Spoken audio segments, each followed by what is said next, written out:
టీజీ5 news. నా పేరు శైలశ్రీ. ముందుగా హెడ్లైన్స్. డిసెంబర్ 3న హుస్నాబాద్ లో సీఎం రేవంత్ భారీ బహిరంగ సభ ఏర్పాట్లు పరిశీలించిన మంత్రి పొన్నం ప్రభాకర్.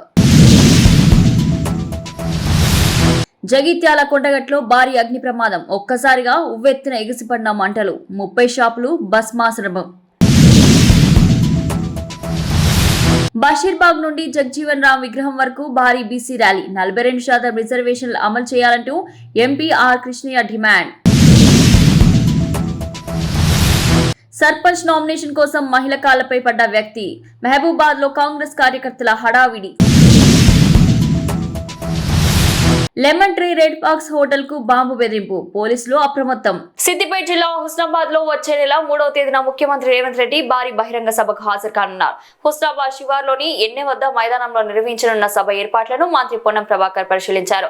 ప్రజాపాలన ప్రభుత్వం 2 సంవత్సరాలు పూర్తి చేసుకున్న సందర్భంలో జరిగిన అభివృద్ధి పనులను మరియు భవిష్యత్తు ప్రణాళికలపై సీఎం మాట్లాడతారని మంత్రి తెలిపారు. హుస్నాబాద్ నియోజకవర్గంలో అనేక అభివృద్ధి కార్యక్రమాలకు సీఎం శంకుస్థాపన చేస్తారని వెల్లడించారు. సభను ప్రజలు విజయవంతం చేయాలని మంత్రి పిలుపునిచ్చారు. సిద్దిపేట జిల్లా హుస్నాబాద్ లో రాజకీయ వేడి పెరిగింది. వచ్చే నెల డిసెంబర్ 3వ తేదీన ముఖ్యమంత్రి రేవంత్ రెడ్డి భారీ బహిరంగ సభకు రానున్నారు. హుస్నాబాద్ పట్టణ శివార్లోని ఏనే వద్ద పెద్ద ఎత్తున నిర్వహించనున్న ఈ సభ కోసం సిద్ధకాలు వేగంగా జరుగుతున్నాయి. సభ ప్రాంగణాన్ని మంత్రి పొన్నం ప్రభాకర్ స్వయంగా పరిశీలించారు. అనంతరం మాట్లాడుతూ ప్రజాపాలన ప్రభుత్వం 2 సంవత్సరాలు పూర్తి చేసుకున్న సందర్భంగా జరిగిన అభివృద్ధి, ఇంకా చేయాల్సిన అభివృద్ధి కార్యక్రమాలపై ముఖ్యమంత్రి ప్రజలకు వివరణ ఇవ్వనున్నారని తెలిపారు. హుస్నాబాద్ నియోజకవర్గానికి సంబంధించిన అనేక అభివృద్ధి పనులకు సీఎం శంకుస్థాపన చేయనున్నారని మంత్రి ప్రకటించారు.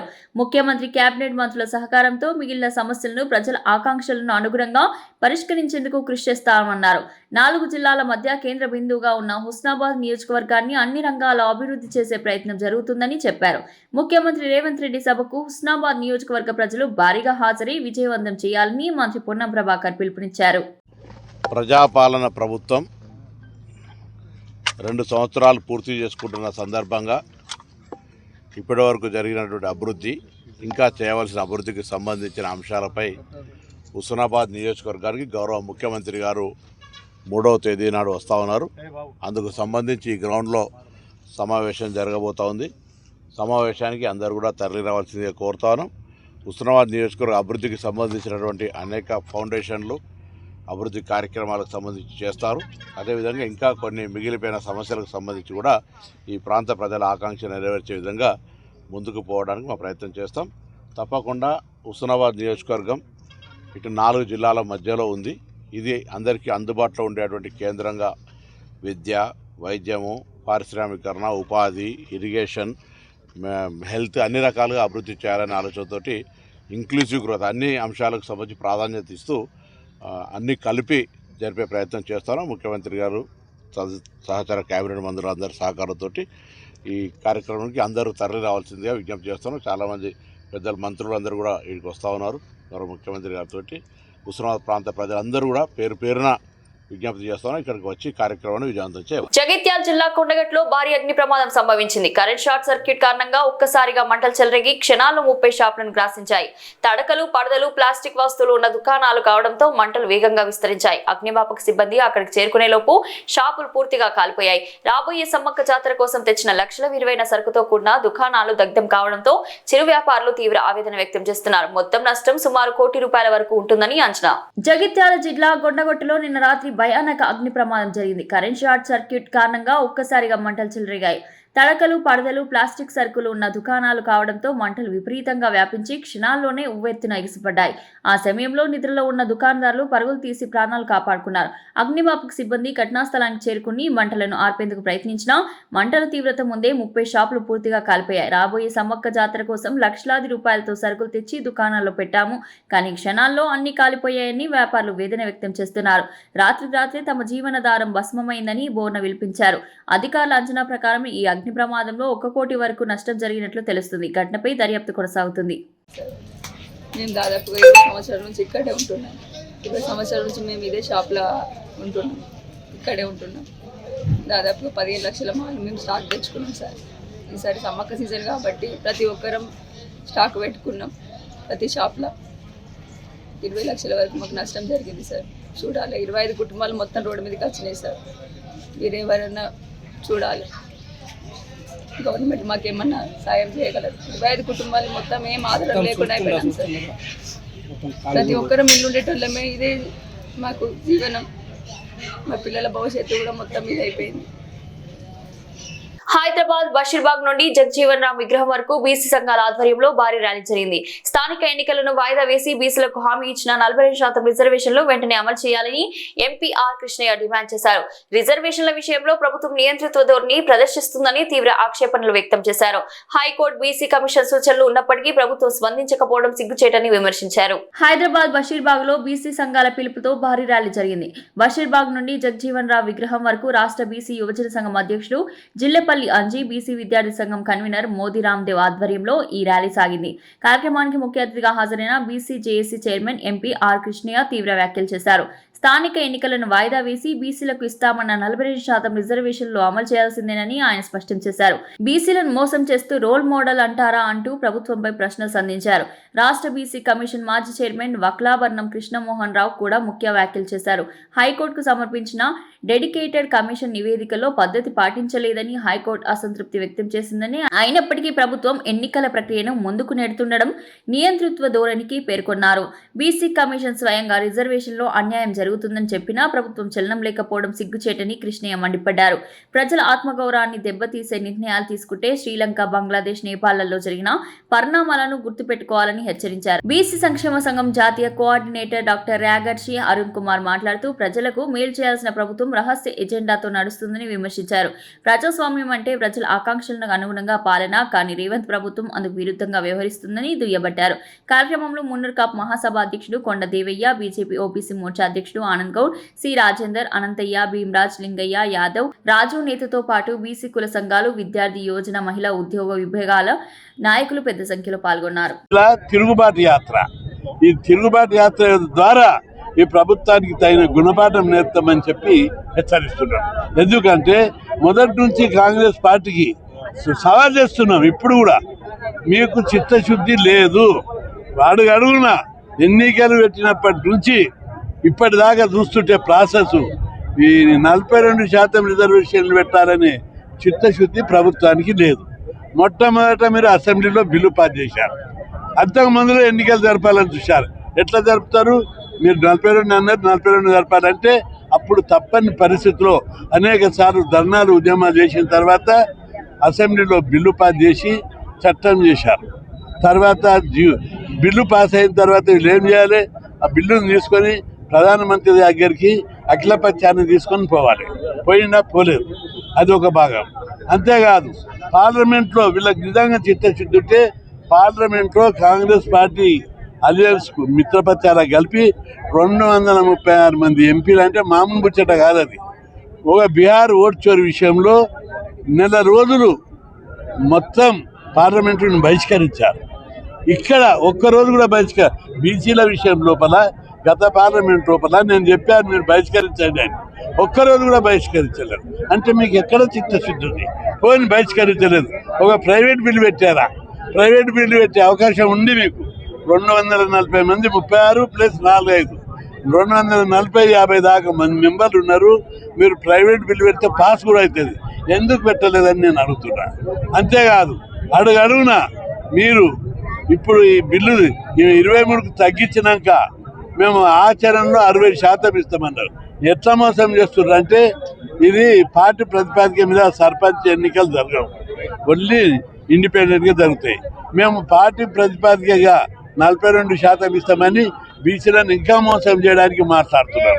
కాబట్టి మీ లోపల చిత్తశుద్ధి లేదు. అడుగున బీసీలను మోసం చేయాలనేది తప్ప న్యాయం చేయాలనే చిత్తశుద్ధి మీకు లేదు. అందుకే మీ వైఖరి మార్చుకోవాలి. ఎన్నికలను వాయిదా వేయాలి, 42% అమలు చేయాలి. మళ్ళీ మేము హైకోర్టులో వాయిదా నిన్న పెండింగ్ పెట్టారు, మేము స్టే ఇవ్వలేదు. మరొకసారి రివ్యూ పిటిషన్ వేసి బీసీ కమిషన్ ఏం చెప్పింది? అవకతవకలు జరిగినాయి, అక్రమాలు జరిగినాయి, బీసీలకు అన్యాయం జరిగిందని చెప్పింది. బీసీ కమిషన్ ఎవరి ఆధీనంలో ఉంది? రాష్ట్ర ప్రభుత్వ ఆధీనంలో. ఇండిపెండెంట్ సంస్థ అయినా, క్వాసీ జ్యుడిషియల్ సంస్థ అయినా వాళ్ళు ప్రభుత్వం చెప్పు చేతాలు ఉంటారు. ప్రభుత్వ సంస్థనే బుద్ధి ఉన్నదా? ఆ మైండ్ అప్లై చేస్తున్నా మీరు?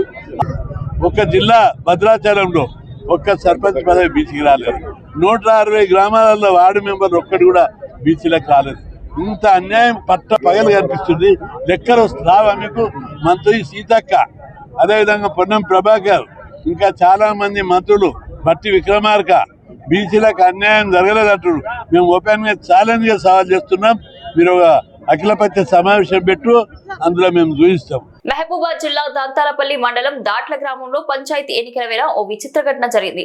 జనరల్ మహిళా రిజర్వేషన్ వచ్చిన నేపథ్యంలో కాంగ్రెస్ పార్టీ తరపున సర్పంచ్ అభ్యర్థిగా నిలవాలని కోరుతూ కొమ్మినేని రామలమ్మ అనే మహిళ కాలపై పడి అభివృద్ధం చేసిన వ్యక్తి వీడియో సోషల్ మీడియాలో వైరల్ గా మారింది. మాజీ ఎంపీటీసీ సభ్యుడు తల్లి అయిన రామలమ్మను పార్టీ కార్యకర్తలు సర్పంచ్ గా పోటీ చేయాలని కోరగా ఆమె ఆలోచించి నిర్ణయం తీసుకుంటానని తెలిపారు. మహబూబాద్ జిల్లా దంతాలపల్లి మండలం దాట్ల గ్రామంలో పంచాయతీ ఎన్నికల వేళ ఓ ప్రత్యేక దృశ్యం వెలుగులోకి చూసింది. గ్రామ సర్పంచ్ పదవికి జనరల్ మహిళా రిజర్వేషన్ కావడంతో కాంగ్రెస్ పార్టీ తరపున పోటీ చేయాల్సిందిగా కోమినేని రామలమ్మ అనే మహిళను కోరుతూ స్థానిక కాంగ్రెస్ కార్యకర్త ఒక్కరే కాదు పలువురు ఆమె కాళ్లపై పడి వేడుకున్నారు. మాజీ ఎంపీటీసీ సభ్యుడు తల్లిగా గ్రామంలో మంచి పేరున్న రామలమ్మను అభ్యర్థిగా నిలిపితే గెలుపు ఖాయమని భావించిన కార్యకర్తలు ఆమెను నామినేషన్ వేయమని పట్టుబట్టారు. అయితే రామలమ్మ మాత్రం ఈ విషయంపై ఆలోచించి నేనేం తీసుకుంటానని చెప్పడంతో అక్కడ ఉన్నవారు కొంత ఊరట చెందారు. నల్గొండ జిల్లా తిప్పర్తి మండలం ఎల్లమ్మగూడెం గ్రామంలో సర్పంచ్ ఎన్నికల వేళ సంచలన ఘటన చోటు చేసుకుంది. మంత్రి కోమటిరెడ్డి వెంకటరెడ్డి అనుచరులుగా చెప్పుకునే వ్యక్తులు గ్రామంలో బీఆర్ఎస్ తరపున సర్పంచ్ గా పోటీ చేయడానికి సిద్ధమైన మామిడి నాగలక్ష్మి భర్త యాదగిరిని కిడ్నాప్ చేసి దాడి చేసిన ఘటన కలకలం రేపుతోంది. కొంతమంది కార్యకర్తలు అతనిపై కత్తితో దాడి చేసి నోట్ పోసి దారుణంగా కొట్టినట్లు ఆరోపణలు రావడంతో ప్రాంతంలో ఉద్రిక్తత నెలకొంది. ఒకవైపు బీసీలకు 42% రిజర్వేషన్లు అన్నారు. మరోవైపు బీసీ అభ్యర్థిని నామినేషన్ వేయనీయకుండా ఈ మేరకు దాడులు జరగడం ఖండనీయం అంటూ బీసీ సంఘాలు తీవ్రంగా విమర్శించాయి. నల్గొండ జిల్లా తిప్పర్తి మండలం ఎల్లమ్మగూడ గ్రామ సర్పంచ్ ఎన్నికల నేపథ్యంలో తీవ్ర ఉద్రిక్తత నెలకొంది. గ్రామంలో బీసీ వర్గానికి చెందిన మామిడి నాగలక్ష్మి సర్పంచ్ అభ్యర్థిగా బీఆర్ఎస్ తరపున పోటీకి సిద్ధమవుతుండగా ఆమె భర్త యాదగిరిపై దాడి జరిగిన ఘటన వెలుగు చూసింది. మంత్రి కోమటిరెడ్డి వెంకటరెడ్డి అనుచరులుగా చెప్పుకునే బొల్ల వెంకటరెడ్డి, ఉట్కూరి సందీప్ రెడ్డి తదితరులు మా మీద నామినేషన్ వేస్తావా అంటూ యాదగిరిని బలవంతంగా కిడ్నాప్ చేసినట్లు కుటుంబ సభ్యులు, స్థానికులు ఆరోపిస్తున్నారు. కిడ్నాప్ చేసిన తర్వాత అతనిపై కత్తితో దాడి చేయడం, నోట్లు పోయడం వంటి దారుణ ఘటనలు చోటు చేసుకున్నాయని సమాచారం. తీవ్ర గాయాలతో ఉన్న యాదగిరిని కుటుంబ సభ్యులు ఆసుపత్రికి తరలించారు. ఈ ఘటనపై గ్రామంలో తీవ్ర ఆగ్రహం వ్యక్తమవుతుంది. ఒకవైపు కాంగ్రెస్ ప్రభుత్వం బీసీలకు 42% రిజర్వేషన్లు ఇస్తామని చెప్తూ మరోవైపు బీసీ అభ్యర్థిని నామినేషన్ వేయకుండా ఈ స్థాయిలో దాడులు జరగడం దారుణమని బీసీ సంఘాలు మండిపడుతున్నాయి. హైదరాబాద్ మాదాపూర్లోని లెమన్ ట్రీ రెడ్ ఫాక్స్ హోటల్లో బాంబు బెదిరింపుతో హడావిడి చోటు చేసుకుంది. గుర్తు తెలియని వ్యక్తులు మెయిల్ ద్వారా బాంబు పెట్టినట్లు సమాచారం అందించడంతో హోటల్ సిబ్బంది వెంటనే పోలీసులకు తెలియజేశారు. అప్రమత్తమైన మాదాపూర్ పోలీసులు బాంబు స్క్వాడ్, డాగ్ స్క్వాడ్ తో కలిసి హోటల్ ఛేదించి ఎటువంటి ప్రమాదకర పదార్థాలు లేవని నిర్ధారించారు. అయితే ఈ ఘటనపై కేసు నమోదు చేసి విచారణ చేపట్టారు. హైదరాబాద్ మాదాపూర్లోని లెమన్ ట్రీ రెడ్ ఫాక్స్ హోటల్లో బాంబు బెదిరింపు ఉత్తరంతో ఉద్రిక్త పరిస్థితులు నెలకొన్నాయి. గుర్తు తెలియని వ్యక్తులు హోటల్ మేనేజ్మెంట్ కు మెయిల్ పంపి హోటల్లో బాంబు పెట్టినట్లు పేర్కొనడంతో సిబ్బంది ఒక్కసారిగా భయాందోళనకు గురయ్యారు. వెంటనే పోలీసులు అప్రమత్తమై మాదాపూర్ బృందం బాంబు స్క్వాడ్ కు, డాగ్ స్క్వాడ్ కు సెక్యూరిటీ వింగ్లతో కలిసి హోటల్ మొత్తానికి క్షుణ్ణంగా తనిఖీ చేసింది. ప్రతి ఫ్లోర్, ప్రతి గది, ప్రతి మూలను పరిశీలించిన అధికారులు ఎటువంటి బాంబు కానీ, పెళ్లి పదార్థాలు కానీ లేవని తేల్చారు. అయితే ఈ బెదిరింపు మెయిల్ పై అనుమానం వ్యక్తమవడంతో హోటల్ యాజమాన్యం ఇచ్చిన ఫిర్యాదు మేరకు కేసు నమోదు చేసి విచారణ ప్రారంభించారు. మెయిల్ పంపిన వ్యక్తి వివరాలు, బెదిరింపుల నేపథ్యం తెలుసుకునేందుకు సైబర్ విభాగం కూడా రంగంలోకి దిగింది. దిత్వా తుఫాను ప్రభావంతో తెలంగాణలో మరోసారి వర్షం హెచ్చరికలు జారీ అయ్యాయి. పుందుచేరి, తమిళనాడు తీరాలకు సమీపంలో ఉన్న ఈ తుఫాను క్రమంగా బలహీనపడుతున్నప్పటికీ దక్షిణ కోస్తాంధ్రలో భారీ వర్షాలు, తెలంగాణలో పలు జిల్లాల్లో తేలికపాటి నుంచి మోస్తారు వర్షాలు కురిసే అవకాశం ఉందని వాతావరణ శాఖ తెలిపింది. ఖమ్మం, సూర్యాపేట, భద్రాద్రి కొత్తగూడెం, మహబూబాద్, ములుగు, నల్గొండ జిల్లాలో నేడు వర్షాలు కురిసే అవకాశం ఉంది. దిత్వా తుఫాన్ ప్రభావం దక్షిణ భారతంపై పెరుగుతుంది.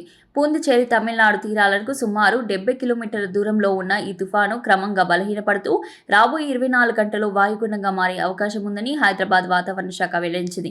అయితే తుఫాన్ బలహీనపడినా దాని ప్రభావం మాత్రం విస్తృతంగా కనిపిస్తుంది. ఏపీలోని దక్షిణ కోస్తాంధ్ర జిల్లాలో భారీ నుంచి అతి భారీ వర్షాలు కురుస్తుండగా తెలంగాణలో ఖమ్మం, సూర్యాపేట, భద్రాద్రి కొత్తగూడెం, మహబూబాద్, ములుగు, నల్గొండ జిల్లాలో నేడు తేలికపాటి నుంచి మోస్తారు వర్షాలు పడే అవకాశం ఉందని అధికారులు హెచ్చరించారు. తుఫాను ఉత్తర తమిళనాడు తీరానికి సమాంతరంగా కదిలే అవకాశం ఉన్నందున తీర ప్రాంతాల్లో ప్రజలు అప్రమత్తంగా ఉండాలని సూచించారు.